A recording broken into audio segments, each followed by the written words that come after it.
Many people in this community would say that Orlando's economy grew up in direct relationship to UCF's size and impact. I've watched the university grow with 63,000 students. But we're not only just bigger, but we're different. We're more complex. We have broader reach. We have bigger impact.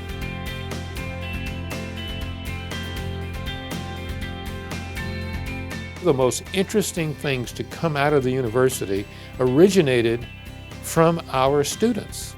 Limitless is a classic example of a group of students in engineering who pull some technology off the shelf, more or less, and adapt it to making prostheses for little children. We're working to be able to help more and more kids by the end of the year, and then in 2016 really go global. Today we're showing you one of our newest products. So Project Xavier is a next generation wheelchair that incorporates the bionics that we developed for the bionic arms. Basically, it's another alternative method to controlling the wheelchair. What I have attached to my head are electrodes, and then via cable they're attached to a muscle sensor or an EMG sensor, which converts the electrical activity that my muscles produce into a signal that's readable by a computer. I'm controlling it by clenching my jaw. To go left, I just hold the left side. To go right, I hold the right side. Lots of smiling can move the muscle like this. Also, if you raise your eyebrows, it can move the muscle if you wink. But then if you have capabilities in your torso, you can use any of the muscles in your torso as well. So someone can be able to go to a 3D printer, print this off, and get the electrical components, put it all together. It is a cheap alternative to the current options that are out there.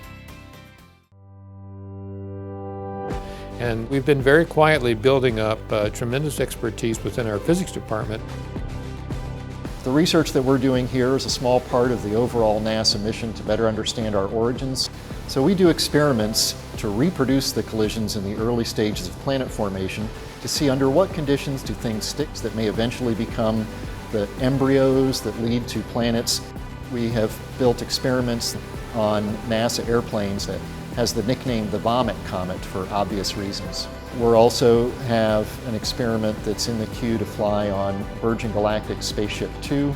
We're working with some of the companies in the new space era, companies such as Blue Origin, and I'm proud to say that UCF Experiment is going to be on the first scientific flight. It is basically the university that says, we will fill the jobs of today, but we're not going to be satisfied that those are the jobs of tomorrow. Osceola County is investing over $138 million for our new facility to build an advanced manufacturing research center. Over the next 8 years, 1.3 million jobs will be created in the high-tech sector. To help move Florida into the next era of smart or advanced manufacturing. It's the quality of the partnerships in the community that's allowed us to act even bigger in this community than our actual size. The excellence of UCF will always be grounded in its impact on the community and the community's impact on it.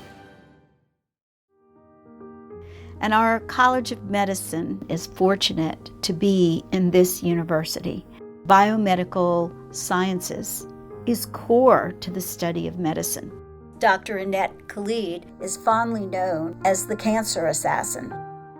If a patient has a cancer in their breast, they treat the cancer, it's gone. They've either removed it surgically, they've treated it with drugs or radiation, the cancer's gone. But the problem is that the cancer is really not gone. It's a few cancer cells remain behind somewhere. Later, those cancer cells come back and now begin to move.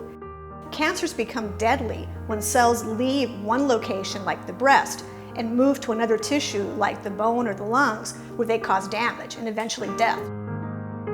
What we found is a therapy that allows us to actually prevent cells from moving from one point to the other.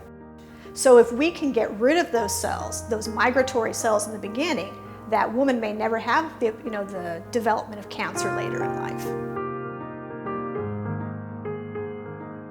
Our scientists are using techniques that come right out of science fiction. Our laboratory focuses on organ regeneration. For kidneys, our goal is to take a pig kidney, take the cells out, and use a patient's own cells to grow it back.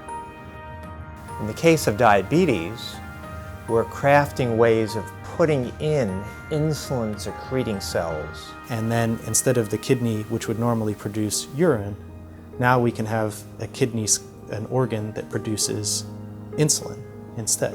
So the patients no longer have to inject the drug. Another great example is the turtle research we're doing out on the East Coast, which is the most intense nesting site in the world. And it's a nice combination of technology, fundamental understanding of biology, and long-term ecological approach. Some of the work that I've done with tagging and tracking the small oceanic stage turtles, those data were used to help establish one of the largest critical habitats for the loggerhead sea turtles under the Endangered Species Act. There's still a lot of questions about where they're going, what they're doing at different life history stages. And then the data that we receive has an absolute direct management application. It's a real-world use for our data, and it's a direct conservation benefit for the turtles. Our students come here with many experiences, and they come here with not only a thirst for learning and obtaining knowledge, but giving back. To go to places with undeveloped health systems provides them with a deep appreciation for what we have. This whole experience has been very, very humbling. I've learned so much more than I could ever have imagined. What happens during the rainy season is that the water goes up at least 10 feet in some areas. So they've asked us to come in and look at, putting in bridges to help. We're here to try and start sketching out plans for a bridge to figure out how we would do that, where we would put it, what it would be made out of, because that will determine how much of the ground we need to either remove or replace or whatever in order to actually lay a proper foundation for the bridge. Access, quality, and success are three qualities that I believe are in the DNA of UCF. So our veterans population is a population that we never want to forget. Before I started here, I had just dropped out of college, got divorced. I was, like I said, I was in a dark hole. So I started researching some of the treatments that had been done with veterans in PTSD and traumatic brain injury, and discovered there were a lot of kind of just stories about it, but not any real empirical research. The structure from here, just volunteering and then doing the Veterans Program, got me back on track. I'm back in school. I'm getting my master's. It's something I never thought possible. Talk to me about what you're seeing and feeling and smelling and sensing when you're working together with the horse. The horses has helped me to learn to communicate better with not only my family, but people in general. It makes me have hope that people who are struggling with all kinds of issues in their lives, from isolation and loneliness and overreaction to stimuli and all the things that go along with PTSD, and with being a veteran returning to civilian life, it gives me hope that there is life ahead for these young men and young women who come and work with us. Keep your heels down, shoulders back, military posture, relaxed. Being able to get back into the swing of things, be able to see my family noticing that I'm getting back into the swing of things, it gives me chills right now. It's an amazing feeling just to know that I'm on my way back.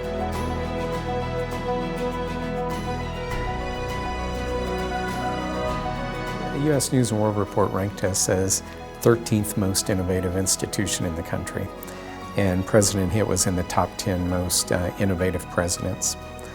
I think what that is a real acknowledgement of the ability for this university to be flexible, opportunistic, planful, and to remove preconceived notions about how to get things done.